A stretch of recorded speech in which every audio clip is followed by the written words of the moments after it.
Assalamualaikum warahmatullahi wabarakatuh. Pada pertemuan kali ini, kita akan masuk ke bab statistika dengan materi penyajian data. Sebelum kita mulai belajar, mari kita baca bismillah. Bismillahirrahmanirrahim. Semoga apa yang akan kita pelajari dapat dengan mudah kita pahami. Tujuan pembelajaran hari ini, yang pertama, siswa dapat membaca atau menafsirkan data pada tabel, yang kedua, data pada diagram batang, yang ketiga, data pada diagram garis, dan yang keempat, data pada diagram lingkaran. Nah, apa sih statistika? Statistika adalah ilmu yang mempelajari cara-cara mengumpulkan, menyusun, menyajikan, dan menganalisis data, serta cara mengambil kesimpulan yang logis sehingga dapat diambil keputusan yang akurat. Nah, penyajian data yang pertama dengan tabel, yang kedua dengan diagram batang, yang ketiga dengan diagram garis, dan yang keempat dengan diagram lingkaran. Nah, yang pertama penyajian data bentuk tabel. Data pada bentuk tabel dikelompokkan tiap kategori. Dengan tabel, data lebih mudah dibaca dan disimpulkan. Nah, contoh data pada tabel seperti ini ya. Oke, yang pertama kita akan membaca data bentuk tabel. Contoh yang pertama, hasil ujian Bahasa Indonesia siswa kelas 74 disajikan dalam tabel berikut. Ada nilai dan masing-masing ada frekuensinya. Pertanyaannya, banyak siswa yang mendapat nilai lebih dari 7. Oke, kita pahami dulu bahwa banyak frekuensi itu nama lainnya adalah untuk di soal ini adalah banyak siswanya. Artinya yang nilainya 5 ada 3 orang, yang nilainya 6 ada 7 orang, yang nilainya 7 ada 9 orang, dan seterusnya. Pertanyaannya adalah banyak siswa yang mendapat nilai lebih dari 7. Berarti 7 adalah acuannya. Nah, karena lebih dari 7 artinya yang lebih besar dari 7 yaitu yang nilainya 8, 9, dan 10. 8 itu ada 11 siswa, 9 ada 4 siswa, 10 ada 3 siswa, sehingga yang nilainya 8 tambah nilai 9 tambah nilai 10 sama dengan 11 tambah 4 tambah 3 orang, sama dengan 18 siswa. Contoh yang kedua, sekarang nilai ujian matematika di tabel seperti ini. Sekarang tabelnya mendatar ya. Ingat lagi frekuensi di sini adalah banyak siswanya. Oke, banyak siswa yang mendapat nilai kurang dari 80. Sekarang 80 adalah acuannya. Karena yang ditanya kurang dari, berarti yang kurang dari acuan, yaitu yang nilainya 50, 60, dan 70. Masing-masing 1, 3, 6. Jadi, sama dengan 1 tambah 3 tambah 6, sama dengan 10 siswa yang nilainya kurang dari 80. Sekarang penyajian data dalam diagram batang. Diagram batang biasa digunakan untuk data berbentuk kategori. Pada diagram batang, data disajikan dengan menggunakan gambar berbentuk batang atau persegi panjang yang letaknya vertikal atau horizontal. Jadi batangnya bisa seperti ini atau seperti ini. Nah, letak batang yang saling berdampingan dibuat terpisah atau tidak menyatu. Contohnya, bisa batang yang ke atas atau vertikal atau batangnya ke samping atau horizontal. Nah, kita membaca diagram batang. Contoh yang pertama. Penjualan sepeda motor dalam ribuan unit disajikan pada diagram batang berikut. Oke. Selisih penjualan tertinggi dan penjualan terendah sepeda motor adalah, kita lihat ya, di sini ada bulan-bulannya dari Januari sampai Juni, dan penjualan sepeda motornya dari 0 sampai 35 di sini skalanya. Nah, kita lihat yang ditanya adalah penjualan tertinggi dan penjualan terendah. Berarti kita lihat batang yang paling tinggi dan batang yang paling rendah. Nah, untuk yang paling gampang, ini batang yang paling rendah ya, terendah. Nah, yang tertinggi mana? Kayaknya antara ini sama yang ini ya. Nah, untuk memastikannya, kita tarik garis ke samping dari batang yang kira-kira tertinggi. Nah, kita lihat nih. Oke, apakah kelihatan? Oh, kita tuliskan dulu ya skalanya. Kan di antara 15 dan 20 pasti ada 16, 17, 16, 17, 18, 19. Di antara 25 dan 30 ada 26, 27, 28, 29. Nah, setelah skalanya sudah kita pastikan angka-angkanya, baru kita tarik. Nah, saat kita tarik, batang pada bulan Januari itu terkena angka 28.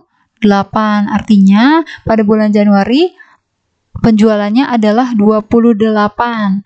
Nah, sekarang untuk yang ini nih, yang kira-kira di bulan Juni sekarang. Coba kita tarik garis, nah ternyata terkena angka 29.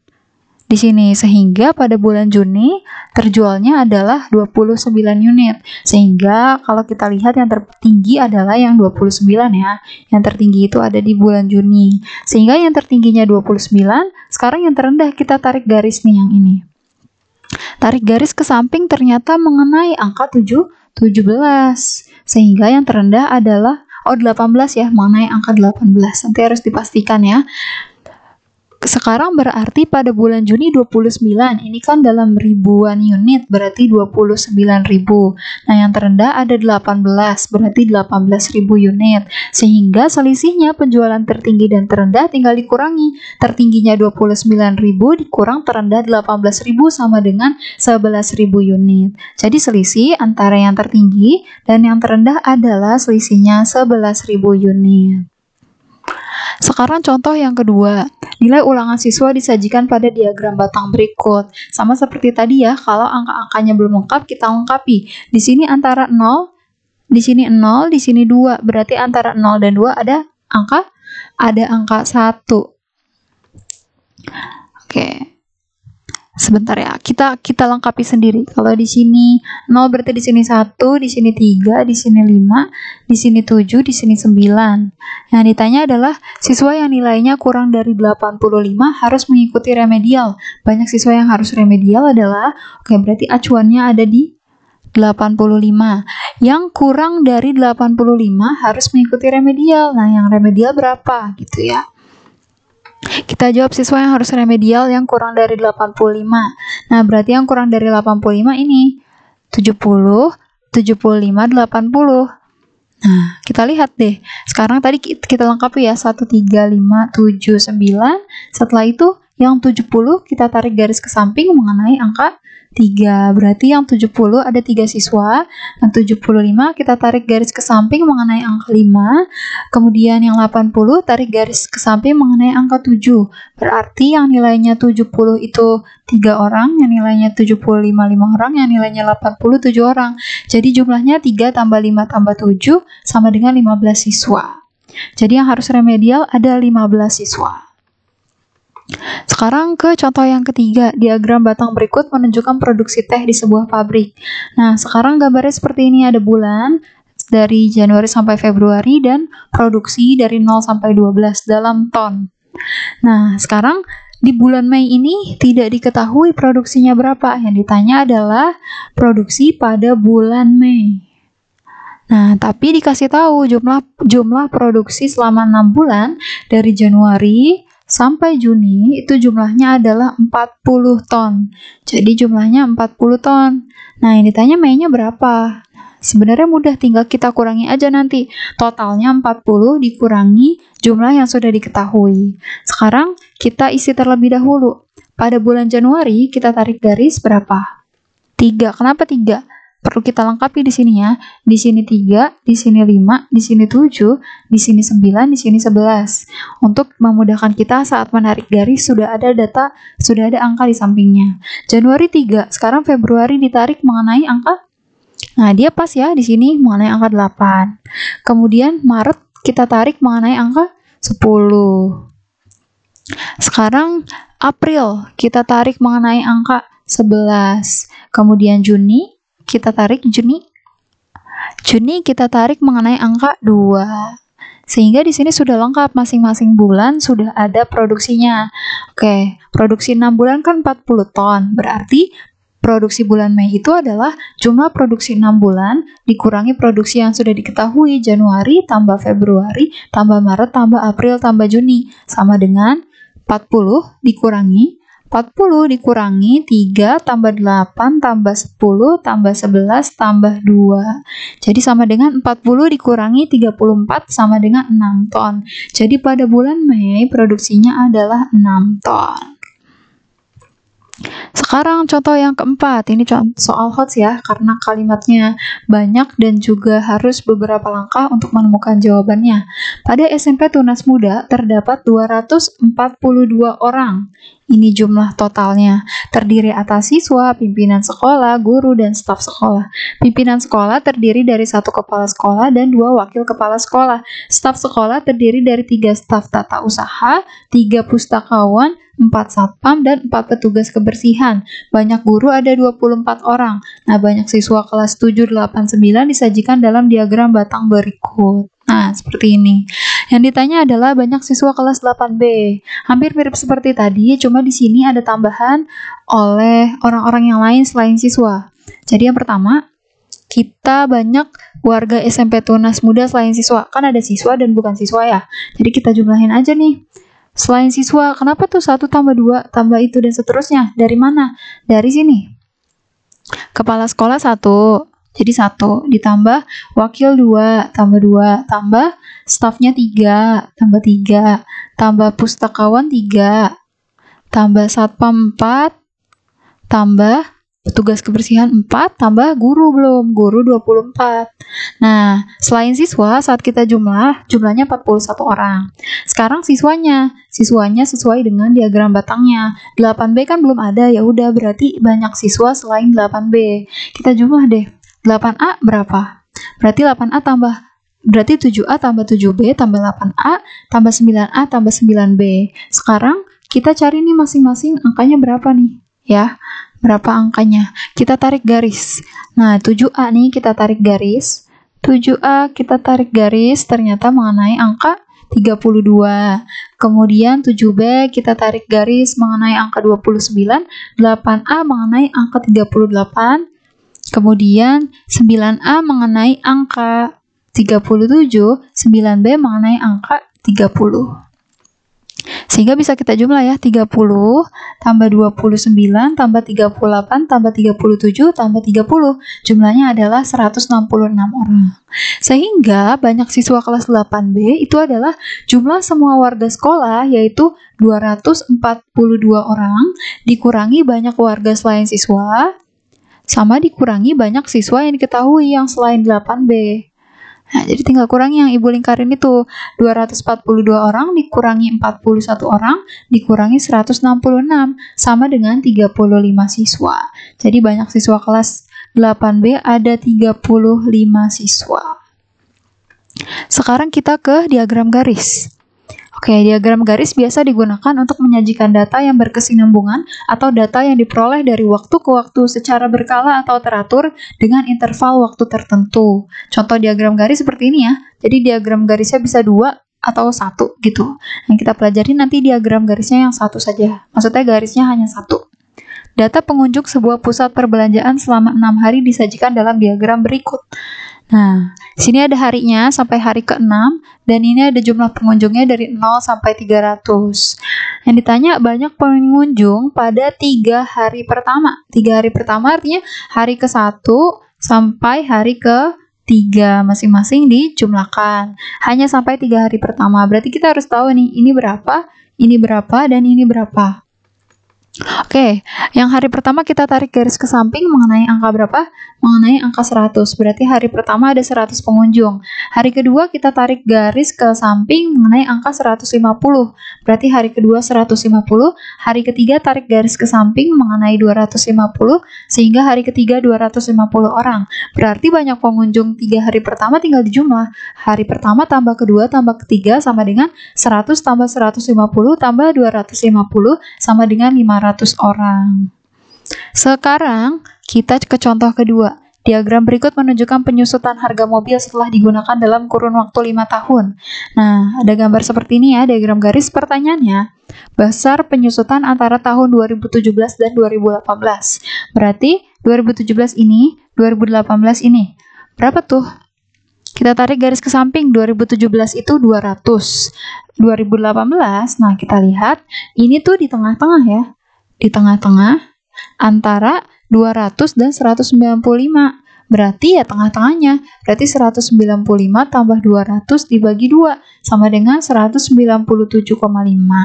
Jadi pada tahun 2018 itu 197,5 juta rupiah. Sehingga penyusutan itu artinya sama aja dikurangi. 200 juta dikurangi 197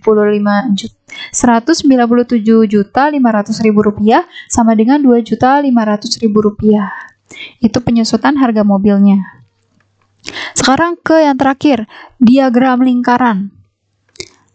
Oke, diagram lingkaran biasa digunakan untuk menyajikan data yang menunjukkan perbandingan data terhadap keseluruhan. Contoh diagram lingkaran, berarti bentuknya pasti lingkaran ya. Nah, nanti bentuknya itu bisa di dalamnya itu bentuknya dalam bentuk derajat atau dalam bentuk persen gitu. Ibu contohkan yang pertama dalam bentuk derajat. Diketahui data mata pelajaran yang disukai siswa kelas 7 sebagai berikut. Nah, ini dalam bentuk derajat ya. Artinya matematika yang menyukai 72%, IPA yang matematika yang menyukai 72 derajat, IPA 60 derajat, bahasa Inggris 75 derajat, IPS belum diketahui derajatnya, PPKN ini sudut siku-siku 90 derajat. Nah, yang ditanya nih IPS tuh berapa? Nah, jika jumlah seluruh siswa yang didata ada 120 orang, berarti jumlah totalnya ada 120 orang. Nah, maka yang ditanya IPS-nya berapa? Berarti yang kita jawab pertama, besar sudut pelajaran IPS dulu. IPS sudutnya berapa? Berarti kan tinggal dikurangi. 360 derajat, ingat lingkaran, fullnya itu adalah 360 derajat. Jadi totalnya 360 derajat, dikurangi yang sudah diketahui, matematika, IPA, bahasa Inggris, PPKN. Sama dengan 360 derajat dikurangi matematika 72, IPA 60, bahasa Inggris 75, PPKN 90. Berarti sama dengan 360 dikurangi 297 derajat sama dengan 63 derajat. Jadi IPS-nya 63 derajat. Sekarang mau tahu IPS-nya tuh berapa orang sih? Sekarang kita kaitkan derajatnya 63 derajat dengan orangnya. Nah, caranya seperti ini. Seperti itu. Jadi ditanya dibagi diketahui dikali diketahui. Nah, ini derajat ya. Derajat ditanya dibagi derajat diketahui. Derajat ditanya berapa? Derajat ditanya 63 derajat. Per derajat diketahui ini full itu 360 derajat. Dikali diketahui siswa keseluruhan ada 120. Jadi dikali 120. Oke, ini asalnya dari sini ya. Derajat ditanya per derajat diketahui dikali orang yang diketahui. Berarti setelah ini bisa kita coret nih, 120 sama 360. 360 dibagi 120 itu 3. 3-nya ditulisnya di 360-nya, tulisnya di sini. Berarti sama dengan 63 derajat dibagi 3 derajat. 63 dibagi 3 adalah 21. Jadi banyak siswa yang menyukai pelajaran IPS adalah 21 orang. Sama berarti nanti untuk mencari matematika, misalnya mencari NTK berarti ditanya per diketahui dikali diketahui. Ditanya NTK-nya 72. 72 per diketahui totalnya 360 derajat. Dikali diketahuinya ada 120 orang. Sama ini dibagi 1, ini 3, 72 dibagi 3 sekian gitu ya. Sekarang kita ke contoh yang kedua untuk yang bentuknya persen. Data pengunjung perpus dari siswa kelas 71 sampai siswa kelas 75. Ada persennya. 71 19%, 72 belum ada, dan seterusnya. Jika jumlah pengunjung perpustakaan seluruhnya 200 orang, maka banyak siswa kelas 72-nya berapa? Kita jawab banyak besar persentase siswa kelas 72. Oke, kalau persen berarti totalnya 100% ya. Berarti sama dengan 100% dikurangi 71, 72, 73, 74, 75 sama dengan 100 dikurangi 19%, 18%, 25%, 16%. Jadi 100 dikurangi 78% sama dengan 22%. Jadi siswa 72 itu ada 22%. Sekarang seperti tadi, untuk mencari banyak siswa kelas 72, berarti pakai yang ditanya per diketahui dikali diketahui. Ditanyanya 72 itu 22%. Per diketahui total persen itu ada 100%. Dikali diketahui jumlah siswanya 200. Seperti ini. Setelah itu kita coret. 200 dibagi 100 kan 2. 2-nya di angka yang besar yaitu di 200. 2-nya di sini. Sehingga sama dengan 22. Salah nih ya, harusnya salah. Ini jawabannya salah. Sama dengan 22 dikali 2 sama dengan 44 siswa. Oke. 44 siswa. Oke, selanjutnya. Selesai deh. Sekarang misalnya ibu contohin lagi. Yang ditanya ini, siswa kelas 74. 74. Ditanya 74 di sini deh. Ditanyanya 74 25% per diketahui 100% dikali jumlah seluruhnya 200 orang. 200 dibagi 100 itu 2, jadinya tinggal 25 dikali 2 sama dengan 50 orang. Seperti itu. Semoga dapat dipahami. Kurang lebihnya mohon maaf. Wassalamualaikum warahmatullahi wabarakatuh.